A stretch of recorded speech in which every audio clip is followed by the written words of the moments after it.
Oke, di video kali ini kita akan belajar bagaimana cara untuk membuat database dan juga tabel di dalam MySQL. Sebelum kita membuat database dan tabel, kalian harus masuk dulu ke dalam MySQL-nya dengan menggunakan user root sama seperti video sebelumnya. Nah, pertama-tama kita harus masuk dulu ke dalam MySQL-nya. Pastikan dulu kalian sudah mengaktifkan MySQL di SAM-nya. Kalau sudah, kemudian kalian buka command prompt-nya.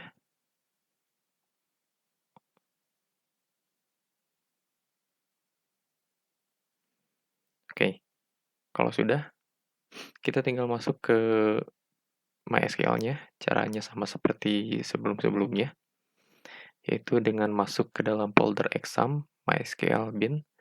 Kemudian kalian masuk ke dalam file mysql.exe spasi strip u spasi user, ketika nama usernya yaitu root, kemudian spasi p untuk password, kosongkan passwordnya karena kita tidak menggunakan password. Oke. Nah, kita akan membuat database terlebih dahulu.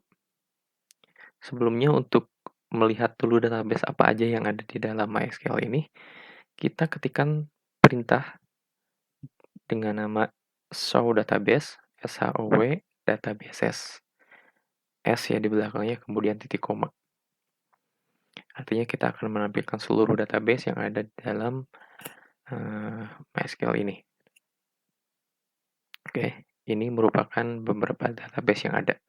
Nah, selanjutnya, kita akan membuat sebuah database dengan nama db_latihan. Caranya bagaimana? Kita ketikkan sebuah perintah untuk membuat database. Perintahnya yaitu create database, atau ejaannya CREATE DATABASE. Saya tuliskan. Kemudian ikuti dengan nama database yang ingin kalian buat. Karena di sini kita ingin membuat database dengan nama db_latihan1, maka kita tuliskan di sini db_latihan1. Nah, lihat pesan ini artinya kita sudah berhasil membuat sebuah database dengan nama db_latihan1. Nah, untuk memastikan lagi apakah database sudah tercreate atau belum, teman-teman bisa menggunakan perintah show databases untuk melihat database kita yang dibuat tadi sudah terbuat atau belum. Kita coba. Yap, database-nya ada, artinya kita sudah berhasil membuat sebuah database. Begitu caranya bagaimana kita membuat sebuah database dalam MySQL. Oke, selanjutnya, setelah kita membuat sebuah database, kita harus membuat sebuah tabel di dalam database tersebut.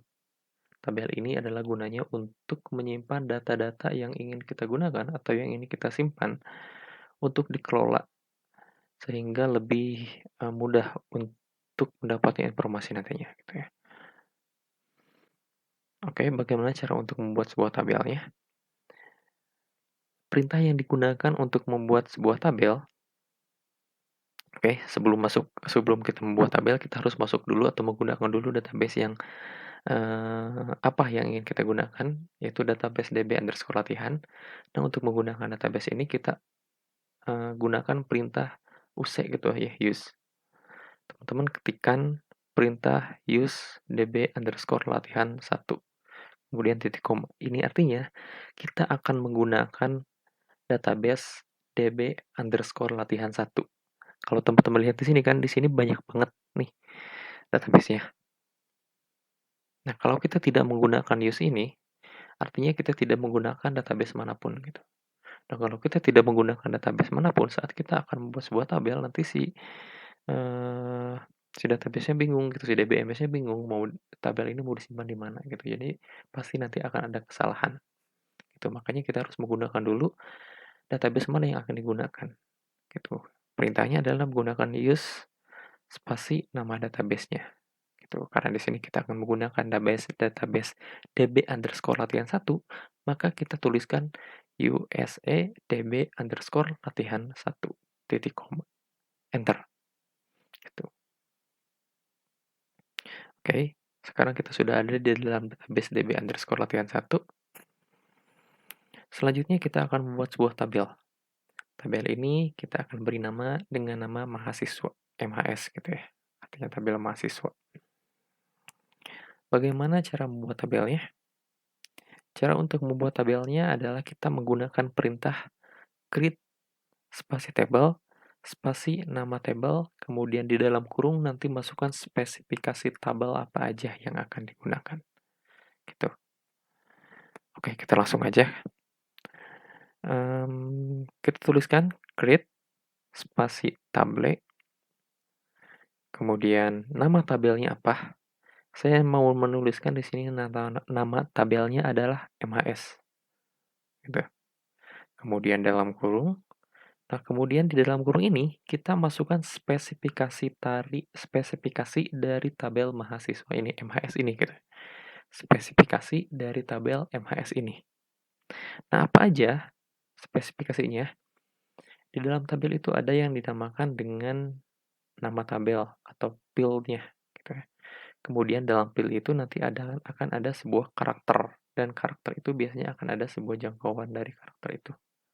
Gitu. Jadi yang pertama kita masukkan adalah nama dari field yang pertama dari tabel MHS ini.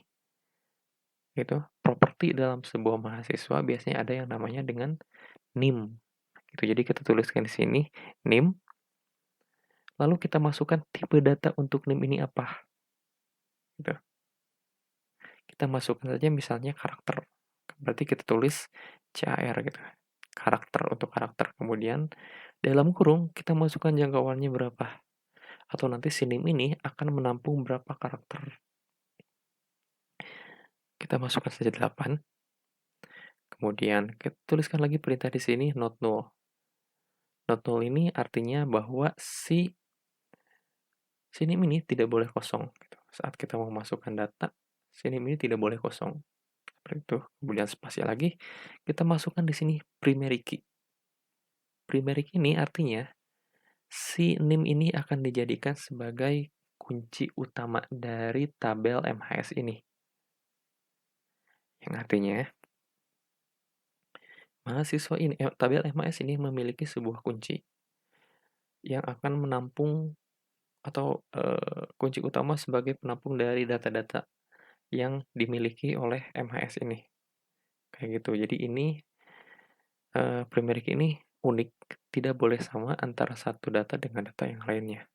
Gitu. Jadi sebagai pembeda, sebagai identitas yang unik dari sebuah data di dalam tabel MHS ini. Kayak gitu. Kemudian kita masukkan field yang kedua, kita pisahkan dengan dengan koma. Kita masukkan di field yang kedua, yaitu biasanya kalau MHS itu memiliki atribut selain name adalah nama gitu ya. Kita masukkan nama, lalu kita masukkan lagi tipe datanya. Misalkan datanya kita masukkan varchar dulu. Teman-teman mungkin kita perhatikan aja dulu ya nanti untuk penjelasan lebih dalamnya lagi tentang struktur dari tabel ini kita akan bahas setelah ini. Oke, kita masukkan varchar dulu. Kalau kita masukkan jangkauannya berapa? Saya tuliskan di sini 40 karena nama kan panjang ya. Kemudian not null supaya tidak boleh kosong. Lalu kita bikin field yang ketiga yaitu alamat gitu ya. Pakai koma pisahnya, kemudian tuliskan di sini alamat, kemudian spasi tipe datanya apa? Kita masukkan tipe datanya sama varchar. Lalu jangkauannya kita kasih 70 karena alamat biasanya bisa lebih panjang daripada nama. Lalu not null juga. Lalu kurung tutup, titik koma, selesai. Di sini kita sudah memiliki satu buah database, dan di dalam database ini kita memiliki satu buah tabel. Oke. Nah, untuk memastikan apakah tabel ini sudah terbuat atau belum, kita bisa menggunakan perintah yang namanya show tables, titik koma. Kita tuliskan show tables, titik koma, dan ada. Gitu ya. Ini artinya kita sudah berhasil membuat database dan kita sudah berhasil membuat tabel. Gitu ya. Kalau kalian pusing dengan sintaknya, teman-teman bisa diulang lagi videonya, kemudian diperhatikan lagi untuk penulisan cetaknya seperti apa. Cuman mungkin teman-teman masih bingung di pembuatan tabel, nanti akan saya jelaskan di video selanjutnya, khusus untuk membahas tentang struktur dari pembuatan tabel itu sendiri.